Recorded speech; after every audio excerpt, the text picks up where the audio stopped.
Hello, everyone. Welcome to our 18th meeting of this 43rd season.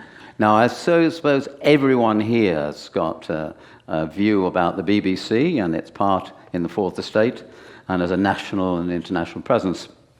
So who better to discuss that with than tonight's guest, Roger Mosey. You've seen his CV. It's been on our website for 12 months, but as you can see, he's been the editor of Today. He's been controller of BBC Radio 5 Live, head of BBC Television News, director of sport, BBC Director of London 2012. That was when the Olympics were on.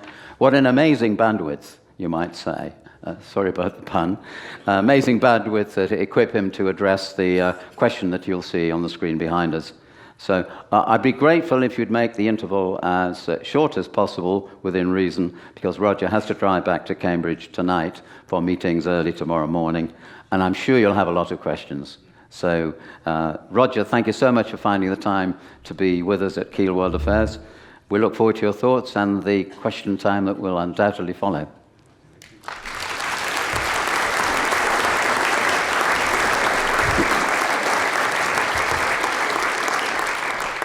Well, thank you so much for the invitation to be here, and it's lovely to see such a huge crowd, and I feel very honoured to have been in such distinguished company among your lecturers. I hope I'm just not the downmarket what's on TV version of the great issues of our time. And as you probably know, Bill and the team, the lectures are booked rather a long way ahead. So there's always that moment, a week or two before I actually started writing this, when you have a look at the title, and it's like an essay question that you need to address. And thankfully, I think what chances for broadcasters in a digital world is even more relevant than when the organisers thought about it some months ago.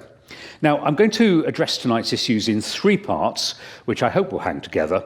And that's partly because the nice people who run the social media for this lecture series keep adding to the essay questions by tweeting questions at me and asking other things. So I'll try to answer some of those as well. And that therefore means I'm going to start with the breaking news from this week. So once a journalist, always a journalist. I'll have a bash at telling you about 2 or 3 recent developments that we should be up to date with. Then in part 2, I'll share some slides about the current state of the broadcast and digital market, and that will give some sort of context.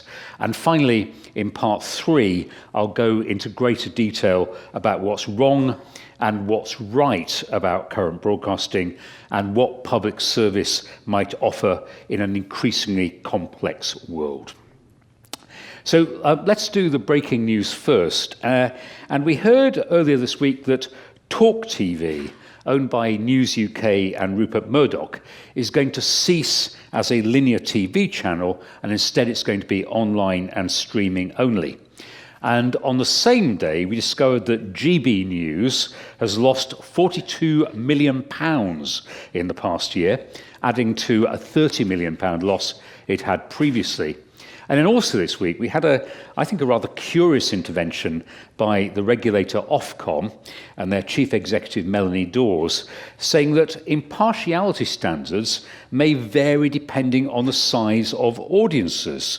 So in a context inevitably of GB News and the accusation that it's a right-wing spin machine that's out of control, she said this. She said, the standard for someone like the BBC, which still reaches 70% of the viewing audience, is a different one from a channel that has an audience of maybe 4 or 5% of the viewing public. We expect different things, and I think that's appropriate. So, interesting. What is going on here? Well, first, we have to see that Talk TV and GB News, both right of centre, have spent a total running well over £100 million on services which are still massively loss-making, and in Talk's case, they are now going to give up as a TV channel. And that means, I think, that the narrative of right-wing billionaires bringing a Fox News style of broadcasting and politics to Britain are, at the moment, exaggerated. The point about Fox News, created by Rupert Murdoch in the US, is that it has been a market leader and it makes enormous profits. And it absolutely does have a major hold on US Republican politics in particular. Whereas here, the monthly reach figures for the news channels typically show the BBC News channel way ahead with 10 to 11 million viewers, Sky around 7 or 8 million, GB News just over 3 million, it is growing, but still only just over 3 million, and Talk TV down the bottom of the pile with around 2.5 million. So I wouldn't deny that GB News can be influential with its core audience, but even its most popular show, which, does anyone know which its most popular show is? It's with someone called Nigel Farage. But typically it has a peak audience of about 120,000 people, which compares with 4 million for the BBC News at 6 every night. So at the moment we have these massive counterweights in the UK of the BBC and ITV and Sky News, which I'll talk about in more detail a bit later. Now, second, of course, the interesting thing is that for someone, even someone as astute as Rupert Murdoch and a company as strong as News UK, which I think still produces the best daily newspaper in the form of the Times, that even they can read the market very poorly. And they said this week when they announced the closure of Talk TV as a channel, oh, well, it's obvious, it's all about streaming now. But that argument, whether it's right or wrong, was apparent 2 years ago.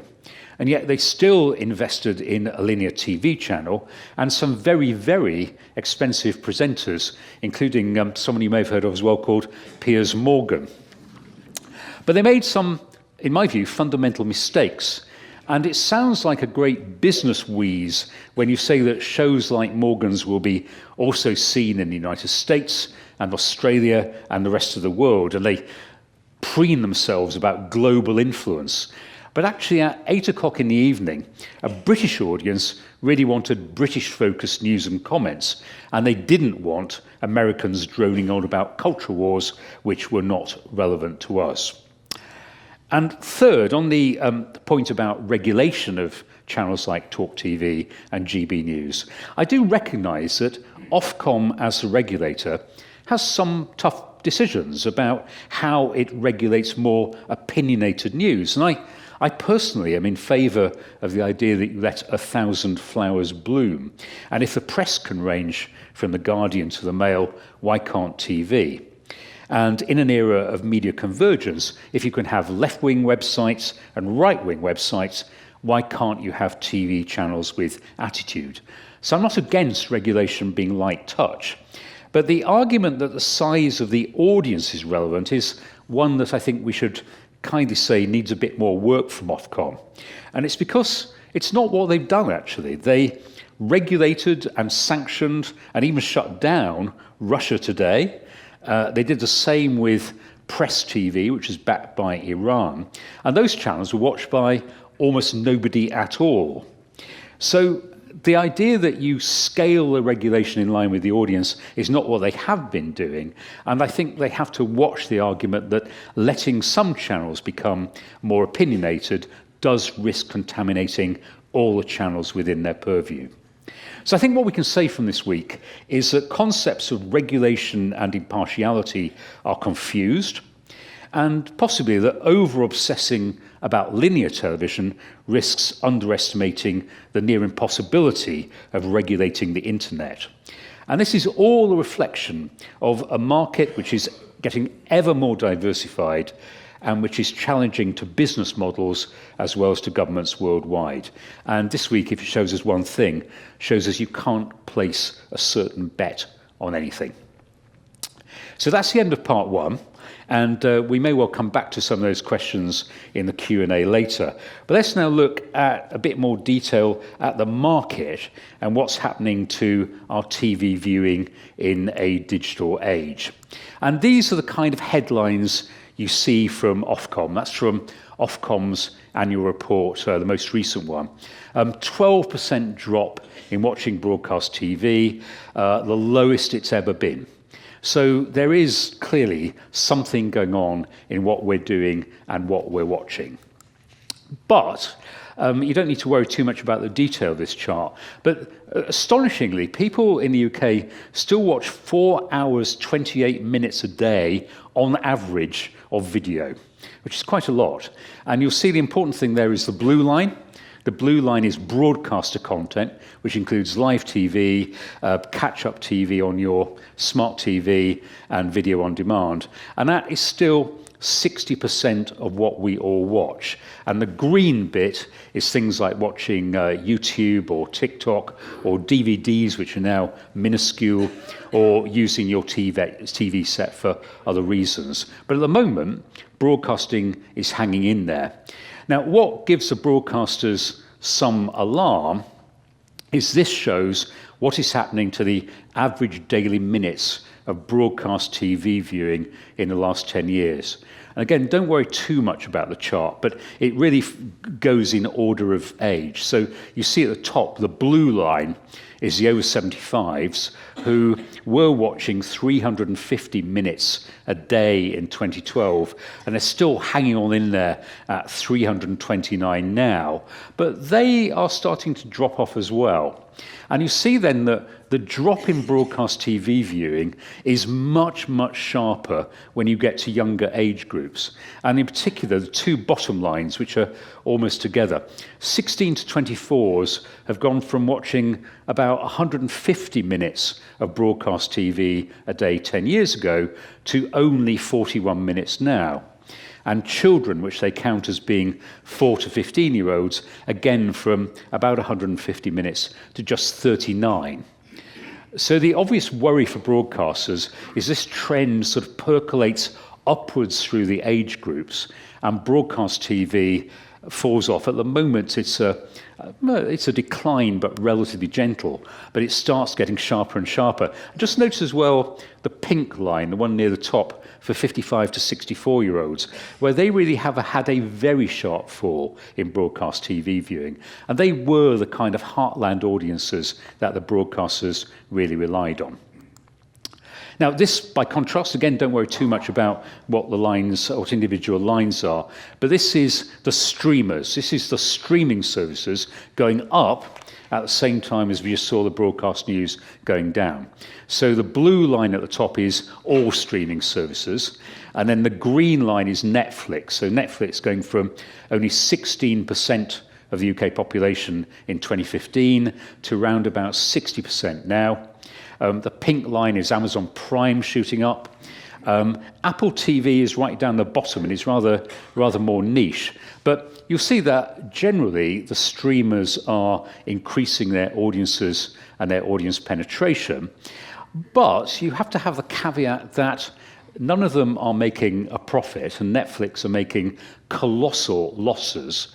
And they're starting to ease back on what they're commissioning and what they're doing because the business model is not really fully there. So it's not certain that these streamers are going to keep growing. And you'll see, in fact, that there is just a little dip now. And Netflix last year had its first year where its global subscriber numbers went down. And therefore, is it going to keep going up? I would guess probably not. It's probably going to stabilize at somewhere like where it is now. And the other thing, of course, is that what we watch on TV, the biggest events, are still overwhelmingly the things on the broadcast terrestrial channels. So this is 2022, the World Cup at the top, the Queen's funeral second, then the Platinum Jubilee, I'm a Celebrity, The Tourist. These are all BBC One and ITV programmes.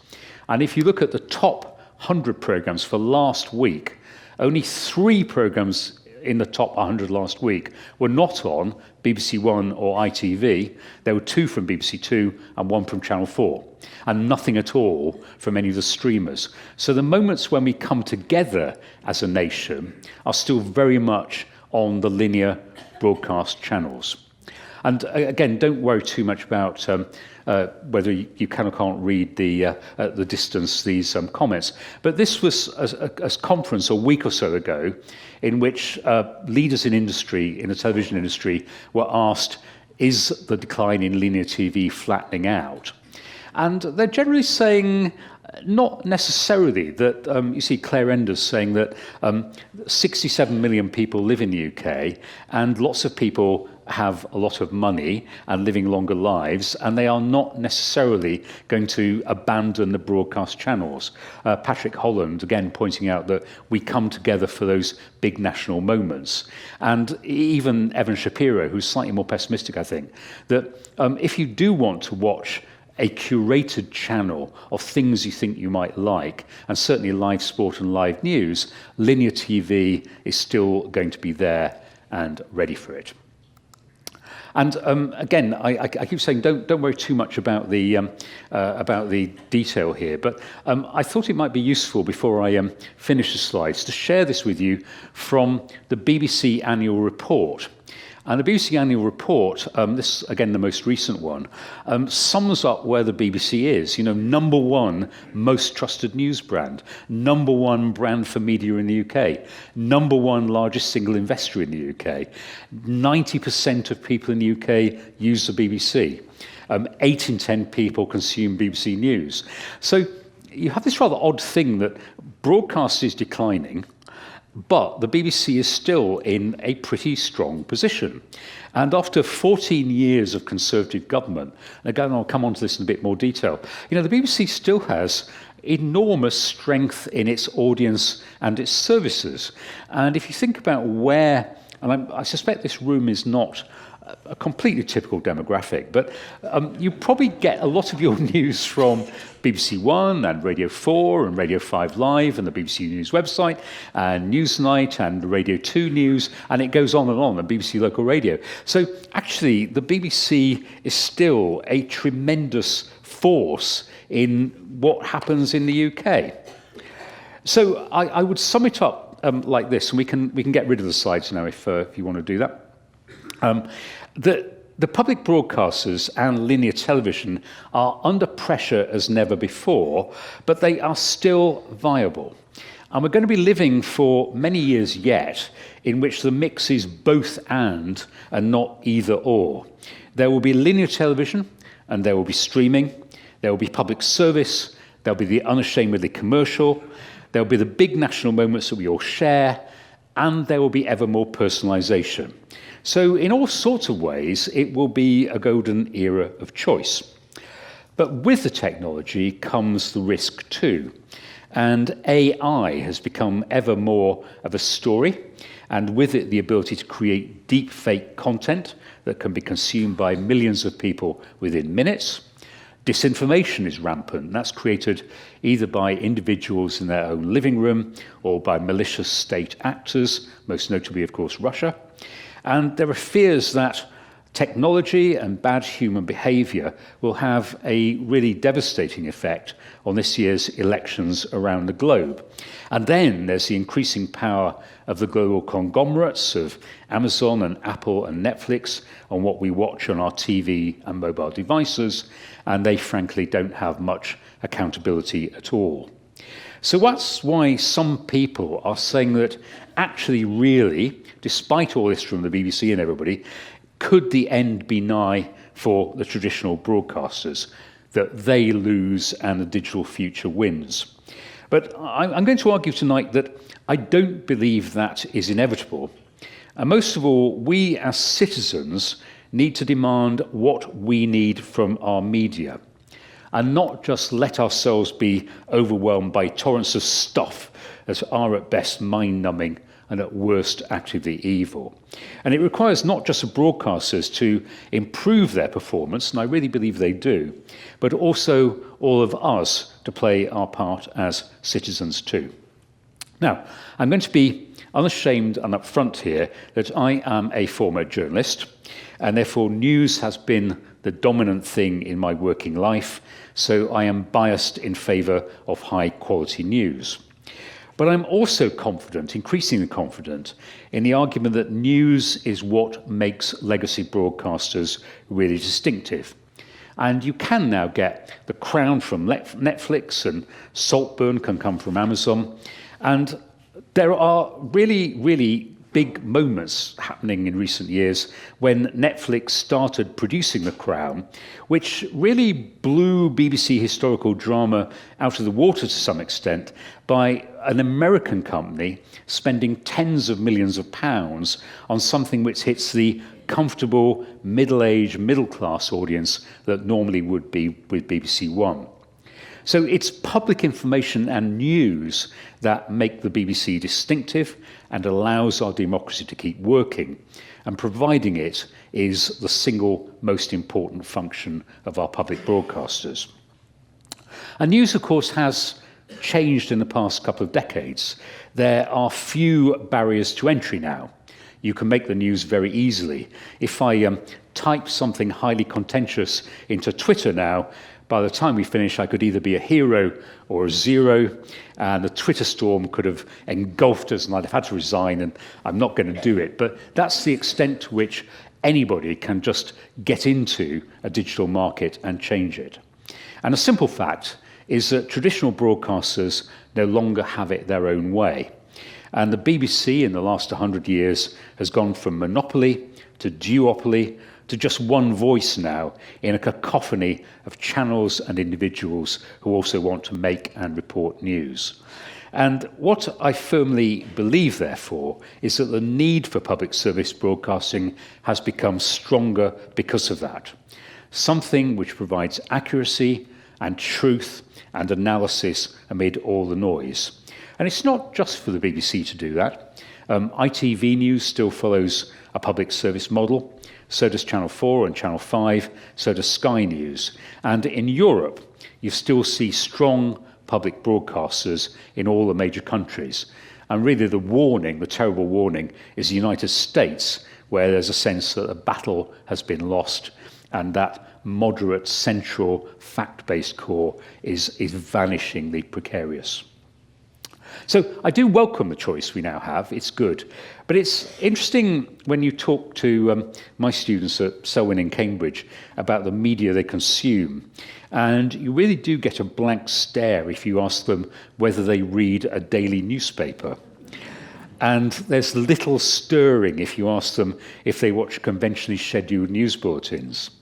But what they still do, and I find this about young people generally, is they still use the BBC or Sky or The Economist to check whether something they've heard is true or not, to get the essential facts about something.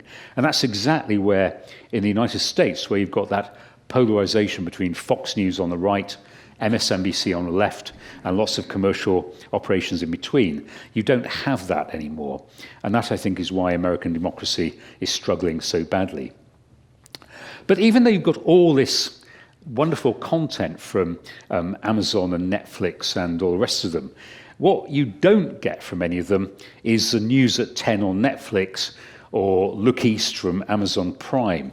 And as audiences have drifted away from public broadcasting drama and factual and comedy, they have actually been more likely to stick with the traditional bulletins. And it's a question that one of my former colleagues, now the DG of the BBC, Tim Davey, asked me in a webinar we did a couple of years ago. He said, what was the most popular programme on BBC One the previous night? Does anyone, out of interest, it's still the same now. Does anyone know what the most popular programme last night on BBC One would be? It's the regional news at 6:30. And the regional news at 6:30 now, and actually the ITV news at 6, often win the night for their channels. And they're way ahead of EastEnders. And of course, that is a reverse of what used to happen.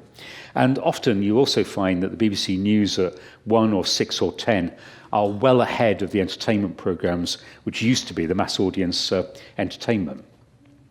So what you now have is a rapidly changing media environment with the legacy broadcasters under enormous pressure, but still the places where tens of millions of people will get their news from the BBC and ITV and Sky and Channel 4 and on radio services and the broadcasters' online sites as well. So, what is the problem? The first problem is that the government has been busily eroding the foundations of public broadcasting. And Nadine Dorris wanted to privatise Channel 4 to make it more like Netflix, which I thought missed the point that the whole argument for Channel 4 is it's not like Netflix. Then there was the attack on the BBC licence fee, a freeze for 2 years at exactly the point when inflation went crazy. And what is still worrying is that the government has said this licence fee settlement will be the last one, and they've set up a consultation on the BBC's future without any suggestion of what might come in its place. And this seems to me to be irresponsible, in that if you want strong UK institutions and a global broadcaster and all the soft power that brings, you do need to fund the BBC properly. Now, I should say at this point that some people say the attack on the BBC has happened and has actually gone deep into its foundations. And look, they cry. If you read Prospect recently or listened to Alan Rusbridger, there is apparently a man called Robbie Gibb who used to be a Downing Street spin doctor and who's now on the BBC board. And that Director General I mentioned, Tim Davie, used to be in the Conservative Party. And the former chairman, Richard Sharp, was a Tory donor. So, some people say, doesn't this really show that the BBC is now in the hands of the government? To which my answer is, no, actually it doesn't. If there was a plot against the BBC and public service broadcasting, it hasn't gone too well. And at its full extreme, it would have been to privatise Channel 4, to slash the BBC licence fee, put Charles Moore from the Daily Telegraph in as BBC chair, put Paul Dacre from the Daily Mail in as chair of Ofcom, and all of that was mooted, especially under the Johnson premiership. But none of it happened. Instead, you have the outcome for the BBC as I showed on the slide, and the BBC has retained most of its strengths. And fortunately, my former colleagues in the BBC have enough independence and disrespect for authority that they're not really under the control of anybody at all. And that, I think, creates its own problems too, though. So even though you might feel sympathy for the BBC being under this kind of attack, it is far from perfect as an organisation. I love it dearly, but I think when you've been in it, you probably recognise some of its faults. And we can't pretend that all is well with conventional media, including the BBC and other public broadcasters. And they do some things very well indeed, notably Ukraine and Afghanistan and most foreign reporting. And they're at their best when they cover the stories that matter, and they're not about the ghastly clickbait that proliferates elsewhere. But unfortunately, some clickbait is starting to contaminate the BBC, and I certainly find on the website too many stories about Z-list celebrities and amusing animals. But if you're presenting the charge sheet at its most serious, then it is that the BBC and the other broadcasters have got some of the biggest domestic stories of our times wrong. And they clearly don't understand well enough the country they're reporting. There is still not a wide enough range of opinions on air. And they have to get this right in future and to learn some lessons.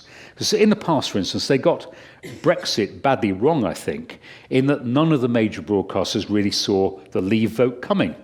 Their whole demeanour and the way they treated the story was as if Remain was a foregone conclusion. And the mainstream media in America had exactly the same issue. They didn't see Trump coming at all. And the British media and our public broadcasters, with their huge resources really, have got every recent general election wrong too. In 2015, the campaign coverage was based on it going to be a hung parliament. And do you remember there were endless hours of speculating about whether there would be a Labour coalition with the SNP? And every time Ed Miliband went anywhere, somebody said, will you do a deal with the SNP? And it was completely misfiring coverage because, of course, the Tories won an overall majority. In 2017, everyone said, the broadcasters said, Theresa May would win by a landslide, and what we got then was a hung parliament. And in 2019, the campaign coverage was all based on it being very close between Boris Johnson and Jeremy Corbyn, when what happened was a thumping Tory majority. So public broadcasting, which is supposed to be attuned to the whole of the UK, and then the BBC, funded by all of us, has consistently made the wrong calls. And I think it's important to ask the question why, because public service needs to get it right. And there have been some serious consequences. The argument in 2015 is that the election coverage, the way it was done, actually made a Tory victory more likely, because it was actually part of the Conservative playbook about the alternative to David Cameron being a coalition of chaos. So part of that reason, part of why we ended up there, is journalistic groupthink.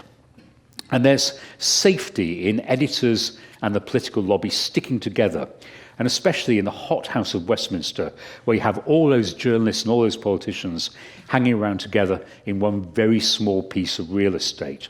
And they have a huge obsession with process and who's up and who's down. And I don't believe that that is shared in the rest of the country. The public care about hospitals and roads and housing, while the Westminster bubble cares about changes of the rules to the 1922 committee and how many letters are there about Rishi Sunak. And you hit a question that Tim Davie has leapt upon, and that's why London still so dominates the national media, and how London perspectives are believed to be natural and true, while a view from Sunderland or from Staffordshire is seen as rather quaint and regional. So all the major decision makers are still grouped in London, and the big programmes still come from London, and yet London is increasingly divergent politically from the rest of the UK. And I love London, but it's a very diverse and a strongly Labour city, when England in the last certainly 5 or 10 years appeared to be swinging to the Tories, and the SNP grabbed hold of Scotland. Now, I have never argued, and never would, that the BBC is politically biased in the sense of being pro-Labour or pro-Conservative. And I think journalists try very hard to be impartial. But I do believe that the BBC is a small L liberal institution in which most people working for it are liberals of all sorts for very good reasons. And I think about the time when I was on The World at One on Radio 4, when superficially we came from a range of backgrounds. We came from Scotland and Wales and Northern Ireland, as well as all parts of England, some colleagues from ethnic minorities, a good number of women and gay people, but we had much more in common than the things that separated us. We were pretty much all 20 or 30-somethings. We were all living in London. We had all been to university. We were all against Section 28 and against the ban on Sinn Féin broadcasting. We also had not a clue about how life was lived if you were a sheep farmer in Brecon or a factory cleaner in Blackburn. We were typical metropolitan liberals, and as is the case now, I think, that it's become actually harder in that property prices mean that more people working in the London-based broadcasters now have always lived in London, because that's the way property prices and social and geographical mobility are working. So even though there has been a good effort by the broadcasters to devolve to Salford and Glasgow and Cardiff, London still matters most. And what then happened to this traditional liberalism within the broadcasters was, in the 2010s, you see, rather an unfortunate merging of the comfy liberalism it's always had, which I always think of as being warm and gentle in a rather Shirley Williams kind of way, with the rather harder-edged rise of social media warriors, and I think a very unhealthy gravitational pull of Twitter, which is super unrepresentative of public opinion and doesn't get nuance even remotely. And then the emergence within the BBC of staff groups, which start from a very good place of asserting their identity and their staff rights on gender and sexuality and ethnicity, but then start wanting to exert an influence on the BBC's programme making too. And that, I think, means that there was a risk, which was that stories were being covered in a more partisan way, and also that there was a selection of items which represented too much the views of the BBC workforce and not as much of the audience. And what also happened then was that the BBC staff use of social media ran out of control. And one executive described it to me as being like the Wild West. And it would clearly, whether you agree with him or disagree with him, it clearly would have been better not to have had their highest paid presenter, Gary Lineker, tweeting virulently pro-Remain sentiments throughout the referendum campaign. But more substantively, the news agenda narrowed and investment decisions really reflected the preoccupations of staff rather than the audience. And one presenter said to me recently, we have an LGBT plus correspondent, but not a crime correspondent. How could you better shout liberal metropolitan agenda? And even more significant, in a time of Ukraine, the BBC did think 3 or 4 years ago of getting rid of the post of defence correspondent when it expanded its social affairs posts. And if you think about it, on the Today programme, which specialises now, and did in my day, in people pleading for more resources for education and health and the like, how many pieces did we hear on Today about spending more money on tanks or defence generally? And the risk for the BBC was it was heading in the direction of newspapers, which have become more partisan and more selective in their news in a way that drives out stories that don't conform with their audience's worldview. And you can see it in our papers now. The Telegraph has gone more to the right, The Guardian has gone more to the left, the New York Times has become much narrower in its agenda, and that is fine for newspapers, but it can't be the model for public broadcasting paid for by every single member of the public. And you can't exclude the views of great swathes of the population just because researchers on Newsnight don't agree with them. Now, the good news is that some of this has been sorted out by Tim Davie, and he came into office proclaiming that impartiality was the foundation of the BBC, and he said if staff want to be social justice warriors on Twitter, then they should go and work elsewhere. And then in 2021, there was a review on impartiality, which explicitly told the staff groups that they should not be involved in the editorial, and that getting the widest possible range of views on air was the essence of what the BBC does. So the problem has been spotted, something has been done about it, but the outcome, I would say, is still in the balance. And it's worth just looking in a bit more detail about the consequences, especially around the Brexit campaign, and the wider misunderstanding by all the mainstream media about what was happening. And the first thing was that from the time that UKIP started surging in the European elections, and from the time that withdrawal from the EU became a bandwagon within the Tory party, nobody took the Leave case seriously enough. And that includes very much the Remain politicians. So you may remember there was an extraordinary spectacle in 2008 of Nick Clegg for the Liberal Democrats proposing an in-out referendum on the Lisbon Treaty. Just imagine how that would have gone. And you then get David Cameron adopting an in-out referendum when he was in government, seemingly because he was sure it was going to go his way. And that you might have thought would be the point at which broadcasters should have examined what leaving might mean. It could have been a debate then about the single market and the customs union and all the issues that we did discuss endlessly after we'd voted to leave. But it didn't happen. For most of the debate about reform and in or out, neither Remainers nor Leavers were challenged to outline what leave would mean. And one of my friends, Catherine Barnard, the professor of EU law in Cambridge, she was a very conspicuous figure on the airwaves after 2016 on the Today programme and Newsnight and all the rest of them. She got almost no invitations to appear before 2016, when that was when you could have had the debate and something might have happened.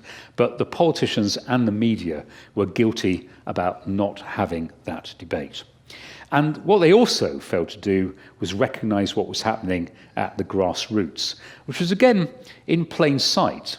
And I've talked to BBC executives who tell me it was really difficult to find Remainers for some programmes in the regions in 2015 and 2016. In the 2015 local elections, UKIP won as many seats as the Conservatives in Boston and Lincolnshire, to the complete indifference of the national media. But then spool forward to 2016, and Boston is the place with the highest percentage vote for leave, at which point crews from all over the UK and all over the world go there, and they conclude that it was really obvious this was going to happen.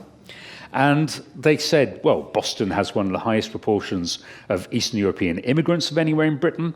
The people in the town feel let down by Westminster and Brussels in terms of the services they receive and the sense they were taken for granted. And one researcher said to me that she had found in those towns a genuine concern of people that the whole identity was at stake. Not in any racist sense, but simply the way that their towns had changed and the politicians didn't seem to care.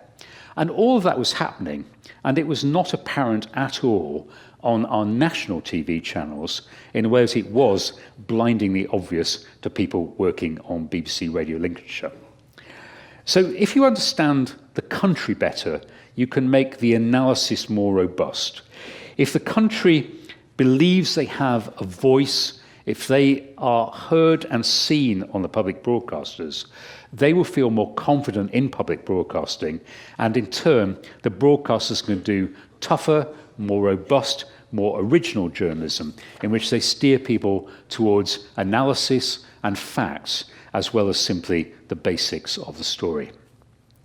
So I'm under orders to wrap up by about 8:15, so I'm going to do that. So I will wrap up soon. But let me finish by explaining why this matters so much at the moment. And you have the attack on the public broadcasters by this government, possibly the next. I mean, it was the Labour government which had to go at the BBC on the Iraq War.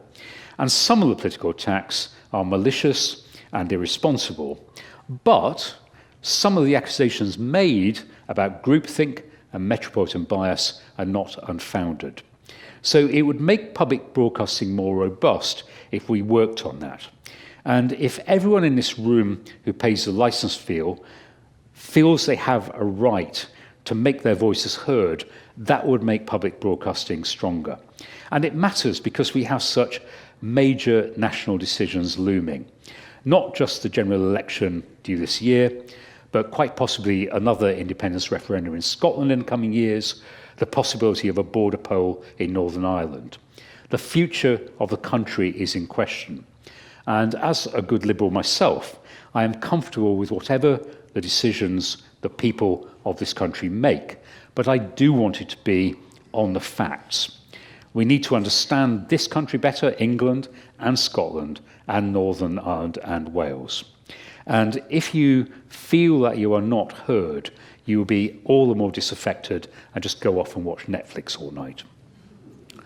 So the choice, I believe, that's before us is between the echo chambers of social media or the partisan propaganda of many newspapers, on the one hand, or on the other hand, the cool, calm voice of public media, kept as strong as it can be in our changing times and overtly with a mission to underpin our democracy.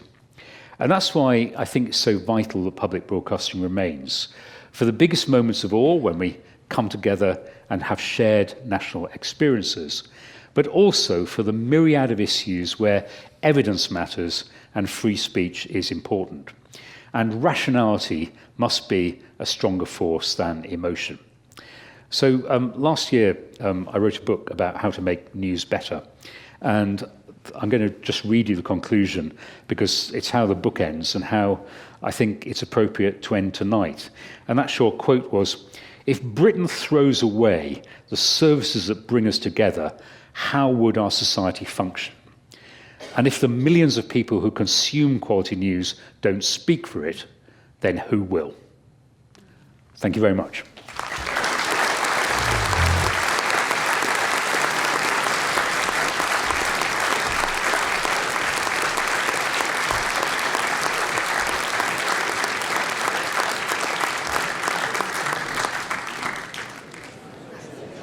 Thank you, everyone, for coming back so promptly. Lots of questions. Microphones with Harry and Zena. Harry's at the back, downstairs. Zena's she'll be up. Yes, she's upstairs. So put your hand up, and I will try to see that you've got it. I will keep scanning the audience, so you can put your hand up now if you want downstairs. If you want Harry to know you're questioning. Right. We'll start off with a quick question from Raymond Powell.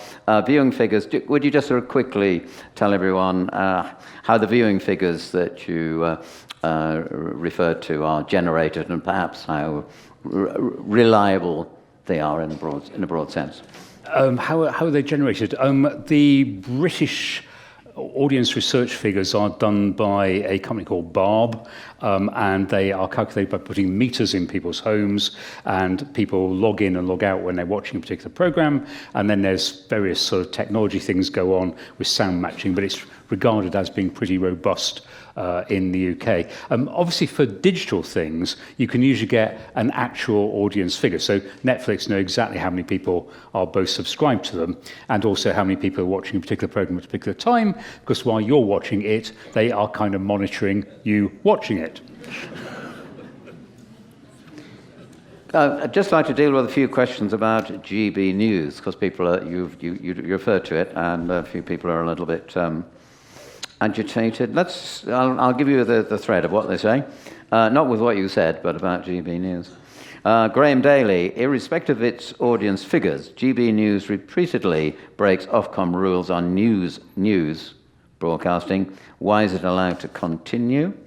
Harry and Zena, our two students, to what extent do you think disenchantment with traditional broadcasting has led people to fringe channels like GB News? And Dave Martin puts a different twist on it. Considering the fact that Nigel Farage stood for Parliament on several separate occasions and failed to get elected, did the BBC give him too much airtime?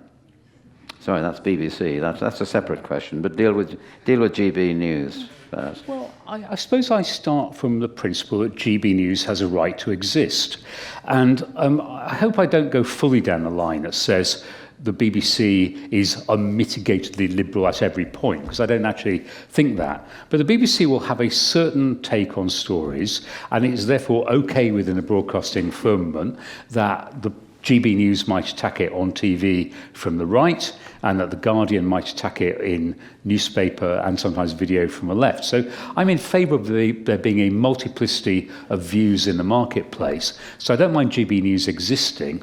I think it has a problem that I don't like the fact it's got so many Conservative MPs who are presenters on it. I think it's journalistically unethical to have Jacob Rees-Mogg interviewing Rishi Sunak or the equivalent. I don't think that really works. So I think there's a lot wrong with GB News, but I would caution people to avoid using the fact that they don't personally like it to argue for being shutting it down. I think you've actually got to have evidence and justifications for Ofcom action against it, not just because you happen to find it a bit offensive. The question about Farage and the BBC, which is usually, I think, a question about how many times he's been on Question Time. It's actually because UKIP for a long time was a one-man band. So whereas on the Conservative and Labour and Liberal Democrat side of things, they would have a multiplicity of spokespeople. For UKIP, it was almost always Farage. So Farage did appear more than anybody else. However, the BBC selects its panellists on Question Time on the basis of polling evidence for how much support they have, and their manifestation of UKIP was about in line with their national vote between European and general elections.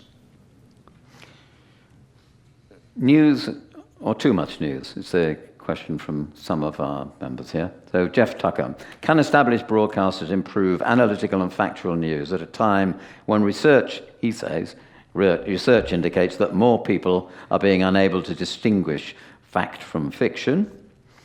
And Julie, do you think that the public will become so news-saturated that it will eventually have a negative influence on our democracy? So, I mean, you've made this big statement about public sector broadcasting, and you've nailed news as the sort of centerpiece of that, if you forgive me putting it that way.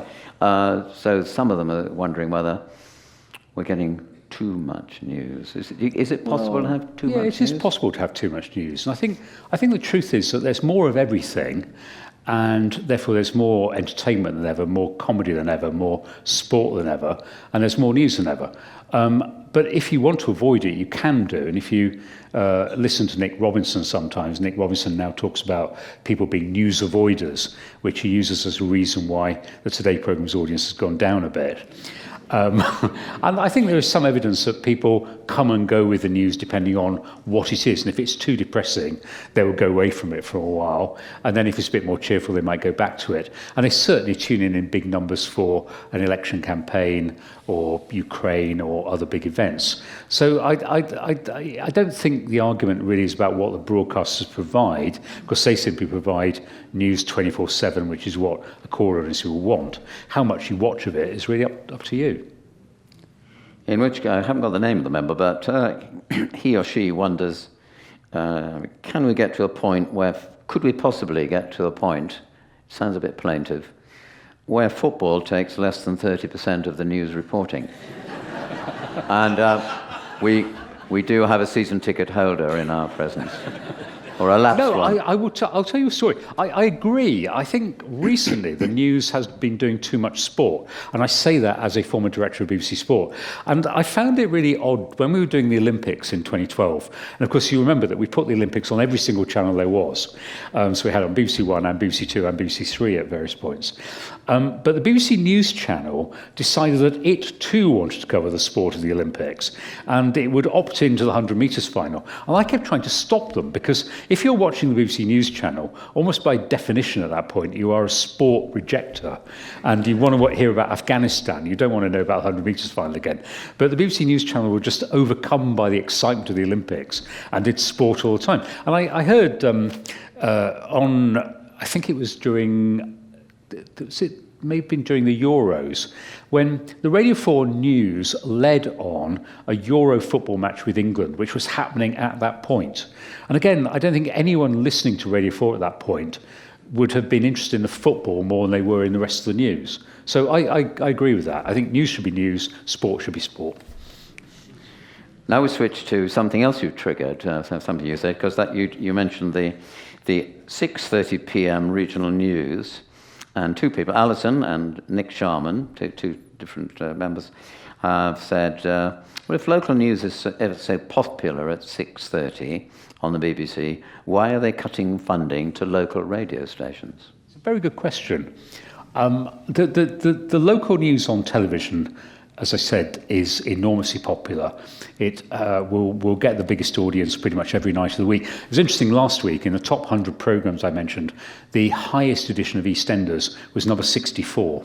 So that shows how soaps have plummeted, because soaps used to be right at the top of the charts. They're now heading towards the bottom. But I think it's a mistake by the BBC to cut local radio in the way it is doing. And their rationale is not a stupid one. The rationale is that more people are online, more people want digital services. But I think there's an intimacy and a connection with local radio, which is really, really important. I think a linear live local radio programme can provide both news and companionship and a connection with other people in the area. So I would personally have argued it's a core function of the BBC, and expecting people to listen to giant regional programmes produced in, Bristol for Cornwall is not a good idea. You talked a bit about business models in your talk, and Michaela Blacks is asking about this. I'd like you to expand a bit on her behalf. It's obvious, she says, that what the business model is for the BBC and ITV, Netflix, and the streaming services. But what is the business model of, say, GB News and is it TAC TV? Talk TV. Talk TV. Talk TV. This is the one you say has been canned. Are the business model? Is for our purposes? Is it simply public sector broadcasting versus a private sector trying to make a profit, or are there actually other business models Yeah, at I mean, work. it's really, we're in a mixed environment at the moment. And the BBC does get, I mean, it comes back to the point about 14 years of Conservative government, and yet the BBC gets £3.9 billion a year of public money to do what it does. So the BBC is decently funded. I mean, they would argue, well, not compared with Apple, but, Apple is Apple and the BBC is BBC. You saw, I think, today, some more breaking news. ITV announced quite a big drop in their profits today, and there is a real concern about whether the advertising funding for ITV and Channel 4, how viable that's going to be. And then you do get the other model, which is the subscription model from Netflix and from Amazon in a slightly convoluted way because of Amazon Prime. And those are reasonably successful models. They bring in a lot of money, but as I said, they also lose money. So Netflix's losses go into the billions. And that's why I would be particularly cautious about changing the funding of the BBC now, because it can't take advertising. It would destroy the rest of the advertising market.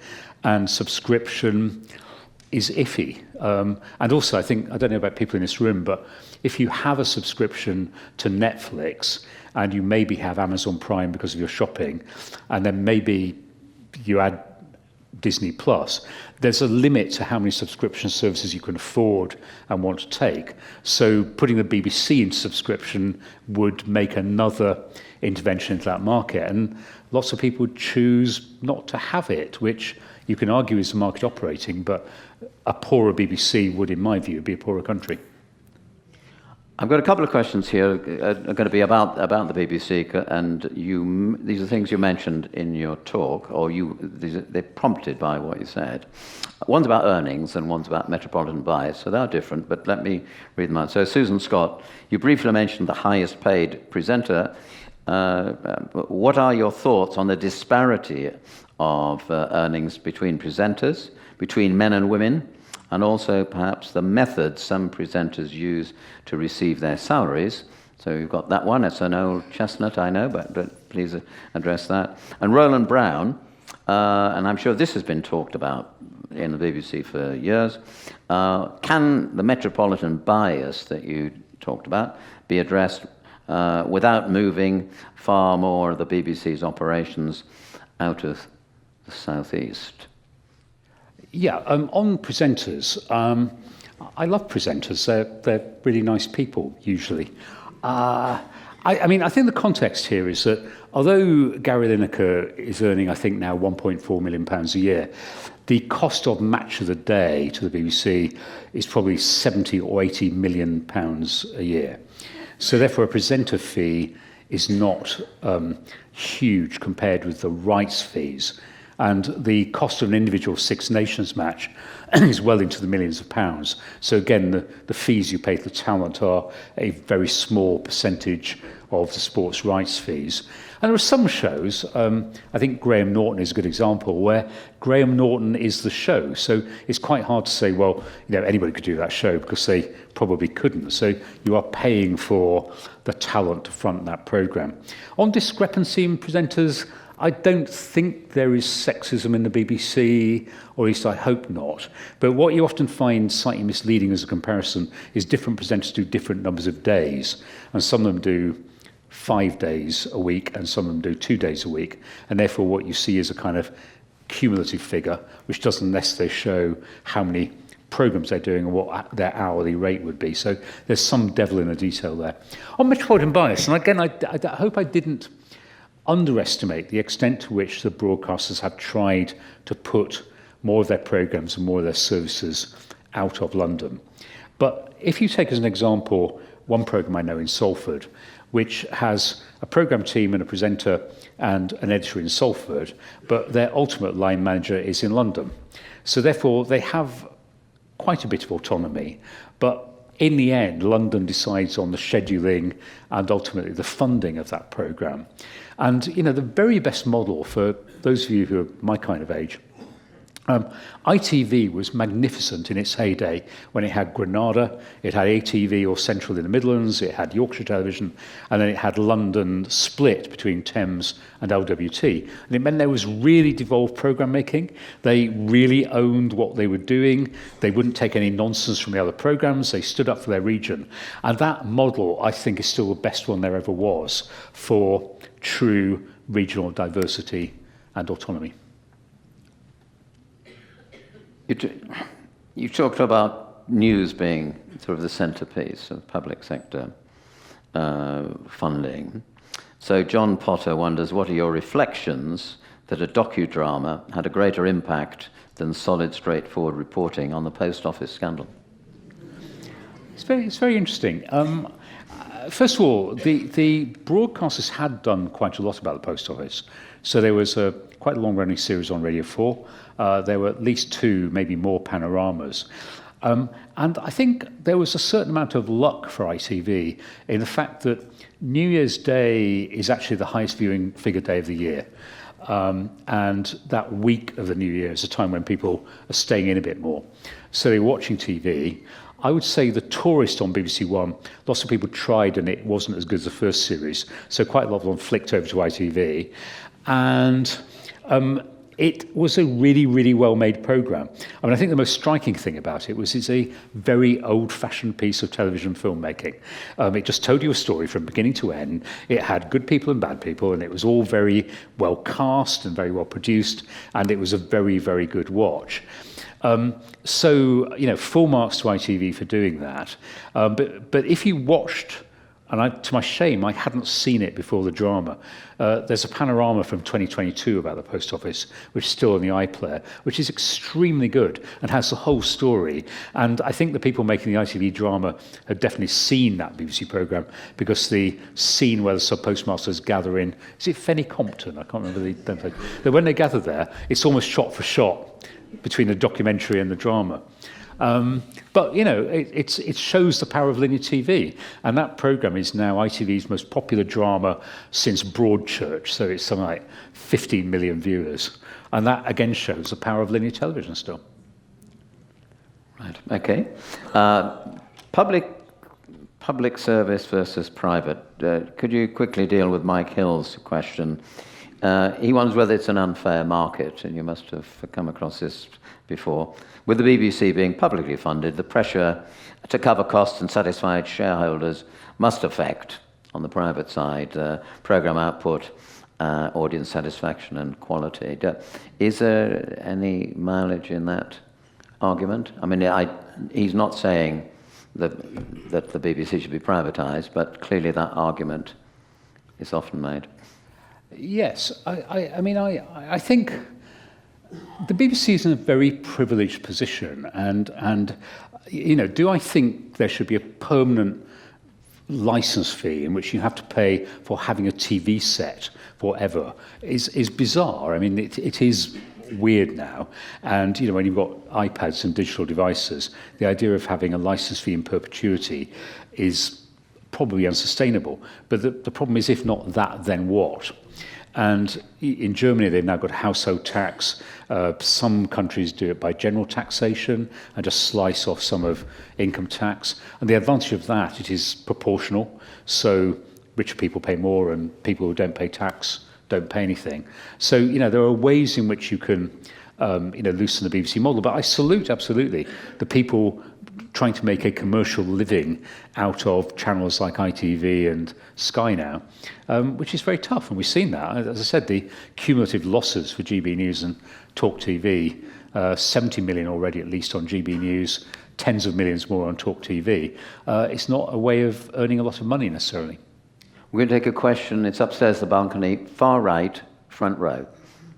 Is it any surprise that the BBC struggles with impartiality when most of the people it employs are left-leaning, very few on the right side, and they are actually drawn from very similar backgrounds? And is this a surprise that it struggles with this business of bias? I think the BBC tries very hard. I accept the fact that the BBC, I said in my lecture that the BBC has a metropolitan workforce, generally speaking, and it probably is small L liberal, but I think it tries very, very hard on party politics. And I'll give you an example where I can find plenty of examples where you say the BBC is a bit left and metropolitan. I'll give you an example at the moment where I think it comes at Labour from the right rather than arguably from the left. At the moment, it seems that the virtue for Keir Starmer and Rachel Reeves is in sticking with Tory spending plans and not increasing taxes. There is an argument, as there was in 1997, that says that actually the state of the health service and state of education and state of everything else means that you should put taxes up and you shouldn't stick with current spending plans. And what is wrong with heading to a slightly more European tax model rather than an American tax model? But you find that argument very rarely put, and I think that debate, at least, is very much on the government's terms at the moment. I see you looking very unconvinced, but... Don't worry.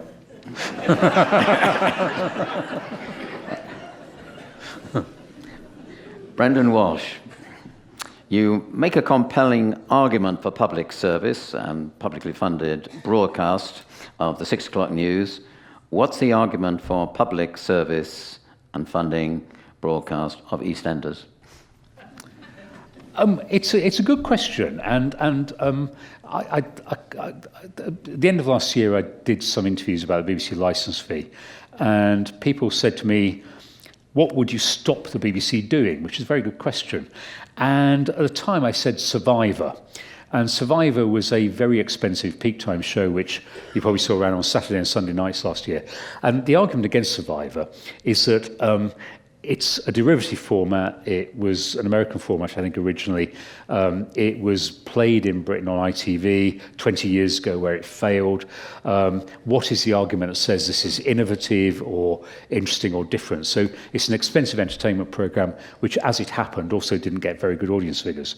Now, at the time, and I knew there was a risk in doing that, I also said, I'm not sure they should be bringing back Gladiators. And Gladiators, the same argument. So it was on ITV where it got cancelled, it was on Sky where it got cancelled, and the BBC is now, 20 years later, brought back Gladiators. And I think the public service argument for it is a bit thin. However, it was interesting, every time I said this on a radio programme, people said, oh yeah, you know, that thing with all that lycra and the cotton buds and people, and I think there was a nostalgic appeal for Gladiators, and actually it's been doing quite well. You know, if you have a limited amount of money, should you make Gladiators? You know, I don't know, you can judge. It wouldn't be top of my list to revive Gladiators.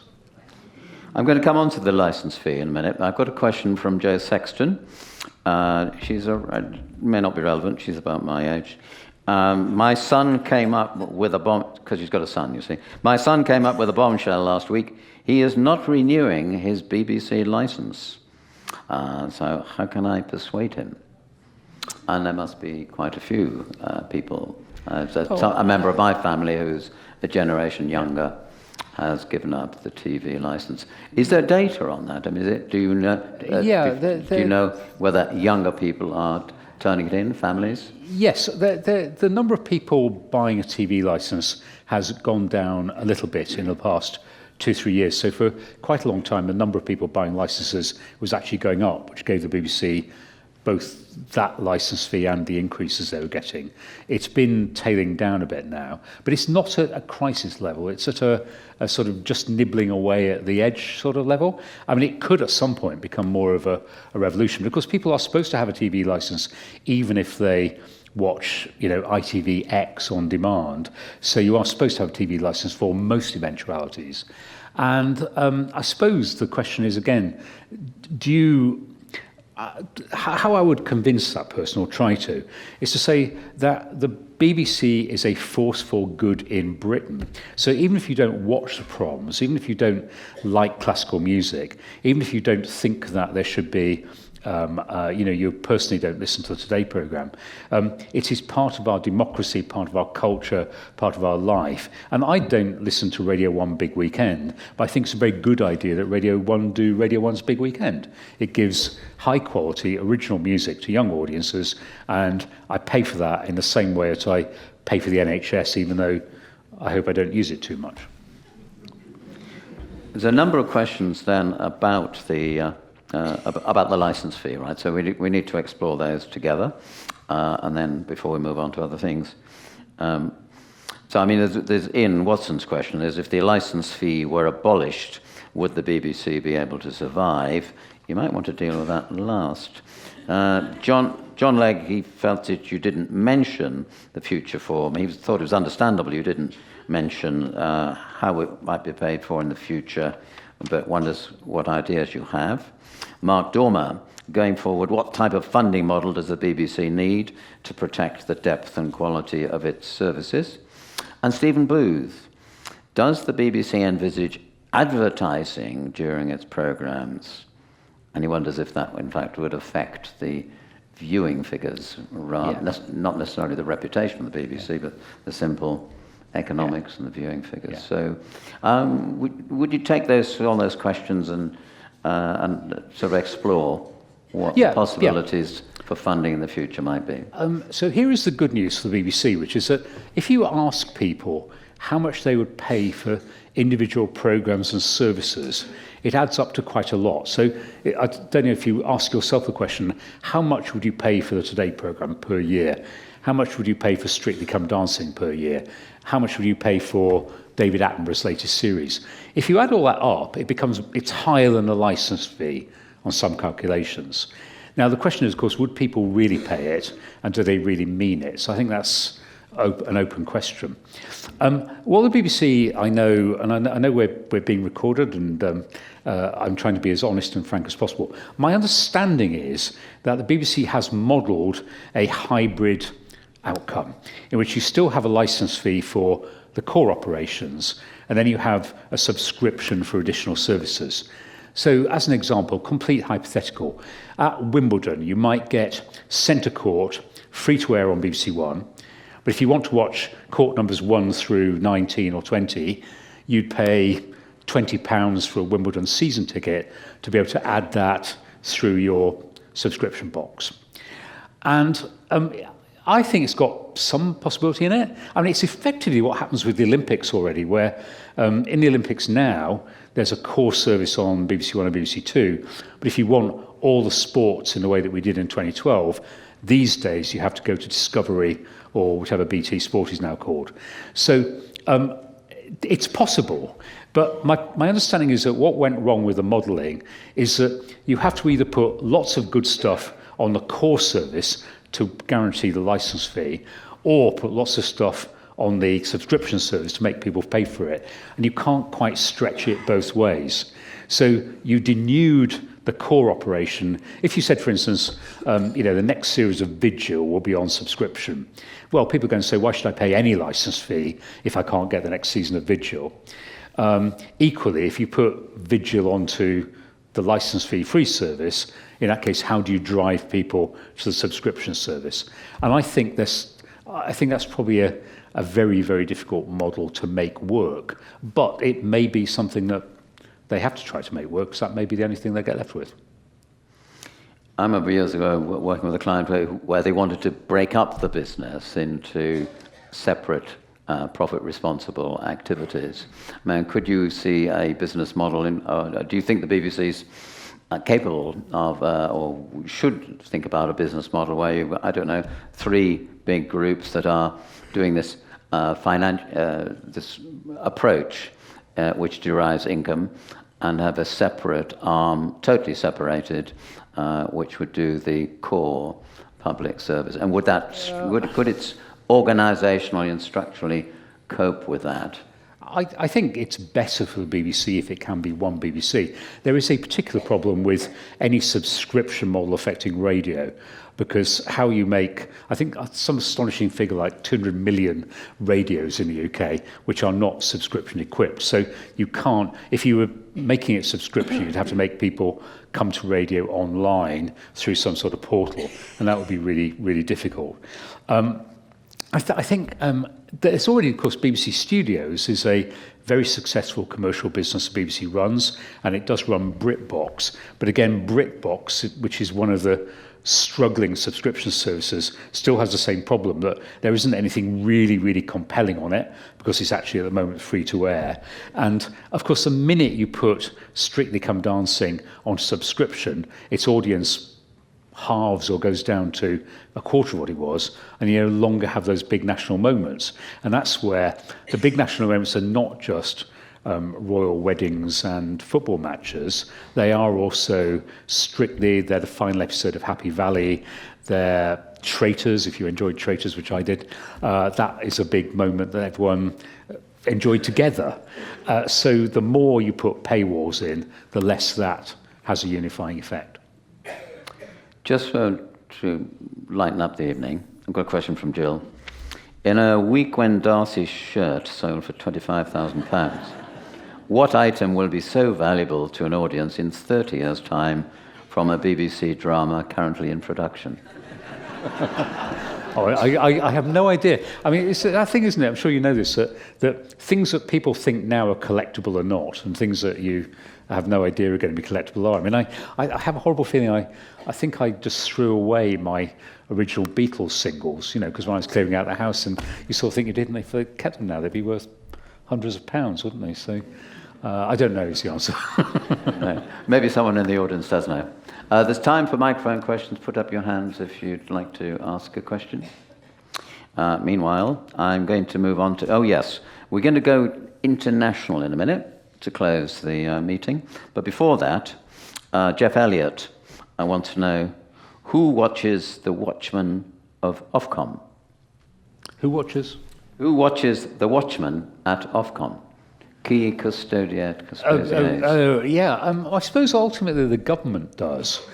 The thing about Ofcom is that Ofcom over the years, that's why the idea that Boris Johnson had of putting Paul Dacre from the Daily Mail to it was sort of crackers multiple ways round, because Ofcom is rather an economic regulator. It does content, but Ofcom is also, I think Ofcom also does postal services and telecommunications and frequency allocation. So it's not really, hands-on telling the BBC what the running order of the 10 o'clock news is going to be. But ultimately, Ofcom's accountability is to the government. And of course, the argument is it's the government which wants Ofcom to allow GB News because they think it's a political advantage to the Tory party. And, there may be something in that. I mean, clearly the government is not hostile to GB News, and it helps them if they have something which is a bit more on the cheerleading side on the right. So, I don't think there's anything terribly improper going on, except that the climate of the times is to allow that kind of channel a bit of a fair wind. Could you tell the audience from your, based on your sort of long career at the BBC, were there sort of difficult moments in terms of how much of your time was absorbed with all the dealing with all the external pressures? And can you think of any particular times when the seat got rather hot? Yes, I mean, in terms of political pressure, I suspect it's probably a bit less now than it was at times in the past. The worst time for political pressure in my time in the BBC, and I left in 2013, the worst time was 1996 and 1997, when the major government was in its dying days. So they were pretty hard on trying to get their message out and control the media. But New Labour was ferocious in its attempt to drive its own agenda. And I would come into the Today programme at 6 a.m, often to find output editors in tears, literally, because they'd been bullied and shouted at by Labour spin doctors overnight about what stories they would run, what questions they must ask, and the rest of it, which we resisted. But it was pretty rough stuff. And that's why I am, sceptical about the idea that one side is good in this and one side's bad. And, what the Blair government did to the BBC during Hutton, which was, sure, the BBC made big mistakes then, but it was pretty vicious stuff all around. So political pressure can have peaks and troughs. And there were some elections, I think I remember 2005, that was really easy. Nobody really bothered about anything very much. We just covered it, and the politicians kind of accepted it, and the spin doctors didn't interfere too much, and it was all right. So it's not a consistent or a linear increase. It's variable depending on who happens to be in the spin doctors' cells or wherever they live. So it's not traceable to left or right or centre. It's just people are wanting to get power, is it? No, I don't think it is. I mean, I think it. I don't know now because I haven't been in the BBC for the last 10 years. But I know that some BBC people were saying to me that they had found dealing with this government quite constructive, and that point, which is that they have come through the 14 years with £3.9 billion and all their services pretty much intact and their governance still intact. And, they can't be that hostile. So there has been a constructive engagement with the Conservative government.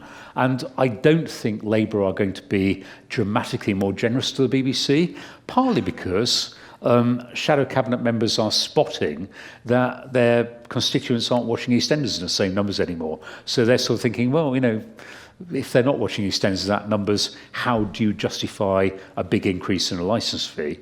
So I think Labour are probably going to be pretty tight on the money as well. I'm not going to go international, and we've got two questions about the World Service, and Dave Bayliss and Chris Nibbs. So let's see, Dave. BBC and especially the World Service represent a respected voice of honesty. What is the logic in reducing this service, which also allows us a soft political voice in the world? Chris is saying pretty much the same. Does the World Service need bolstering greatly in today's world political arena of soft power talks? So why isn't the government, you might say, the government should be leaning on the BBC, which it's not allowed to do, to spend more in this area? Yes, and at one point, I'd need to look up exactly the dates, but there was a point in the 2010s when the government actually gave the BBC quite a lot of money for World Service. So the downside was they made the BBC take responsibility for funding of World Service, but they did give it a lot of money for news services and for infrastructure in Africa and around the world. And that money did actually a little bit, I think, help BBC News domestically. So the government has not been consistently hostile on World Service. I think the shame at the moment is the merger of the BBC News channel in the UK and BBC World News has produced a service that doesn't actually work for either of them very well. And it means that people in Singapore are now getting, flooding in Sunderland, and people here are sometimes getting international stories when there's a strong domestic story. So it would be better if you could fund both. But I can see why at the moment they can't. We've got a question upstairs, right above the projector, 3 rows back. Hello there. I'm desperately trying not to ask a close question, but I'm going to do. You said if you don't like it, what's being produced by the BBC, tell them. Have you ever tried to tell the BBC anything? So every time I've tried, you hit brick walls, or you've got to put in official complaints. What do you think about it? I think there's a lot of truth in that, and I did actually. I hope I haven't come across tonight as sort of man with green ink. I did complain to the BBC about. I was adopted, and there was a programme on Radio 4 about adoption a few months ago, which I thought was terrible and missed lots of points. And I wrote them about it. And still in March, after a complaint in August, I haven't had an outcome on it. So, I mean, I agree, they are not as accountable as they should be at times. I think what I really mean is I think, a set of democratic pressure of talking to Conservatives and Labour and Liberal Democrats about what you want, publicly articulating what you think the BBC should do, calling them out on social media, calling them out in a multitude of ways that you own, is probably the better way of doing it. Whereas I agree the BBC's complaints process is a bit iffy, and I wouldn't expect strong outcomes from that in most cases. We're going to finish with 2 international questions. Gavin Idioms is asking about Al Jazeera and says that it has gained some credibility amongst neutrals and wonders whether you agree with that analysis. Yeah, I mean, I judged for the Royal Television Society the News Channel of the Year a few weeks ago, and there were 4 entries. There was GB News, BBC News Channel, Sky News and Al Jazeera. And I thought Sky News was a very clear winner, but Al Jazeera was very good. It does have some impartiality issues, which I'd be a bit bothered about, but it brings in different voices. It's got very high standard reporting. Some of its reporting from Israel actually has been very good. So yeah, Al Jazeera is credible, I think. Very, very small audience, though. In the UK? In the UK. Yeah. We'll finish with John Mottram question. And there was another question which I may have skipped over, which was about the risk of the BBC being subject to state control. John asks this in a different way. Is Poland a European example of state control and the difficulty of recovering independent reporting? And I'd be very happy if you want to expand that beyond Poland and give us some contrast between BBC UK and other countries. Yeah, I think Poland was extreme. The level of control by the old government in Poland was staggering, and they did not allow a range of opinion and a range of opposition voices. So I think it's a different case in the BBC. But I do not think that spin doctors from Number 10 should be on the BBC board, and whether that's a Tory spin doctor or a Labour spin doctor. I think the BBC board should be representing you and us, and it should be as independent and impartial as it can be. I don't think the BBC board at the moment is cowed and, I think Samir Shah, who's just come in this week actually as a new chairman, is fantastic. Samir is independent, clever, not under anybody's thumb, and that's the way the BBC should thrive. What about other countries? How do you have a view on other European countries and how healthy their public service broadcasting is? Public broadcasting is still in reasonable shape in most of Western Europe. So I think the danger areas are the US, as I said, Australia, where ABC in Australia, the Australian Broadcasting Corporation, is under enormous pressure and has really shriveled and shrunk against where it used to be. So I think there are parts of the world where you can see what happens if you don't invest in public broadcasting. In France, with France Télévisions, RAI in Italy still has big audiences. Public service broadcasting has a lot to fight for, and the moment you lose it is a moment when you realise that it's quite important, really, and that's why it's essential that we fight for what we think is the right form of public broadcasting now, because if you lose it, it's gone forever. Ladies and gentlemen, we must draw things to a close so Roger can get back to Cambridge. I thought his talk to us before the break was sort of beautifully judged and balanced, and I'm sure that everyone here was able to connect to many of the ideas he shared with us. And I think we've had a great Q&A in which all your thoughts and your curveballs have been brought out, and I think he's spoken candidly and very objectively to every question that you've put. So I think it's been a wonderful evening. I'm deeply grateful to Roger Mosey for joining us at Keele World Affairs. Thank you, Roger.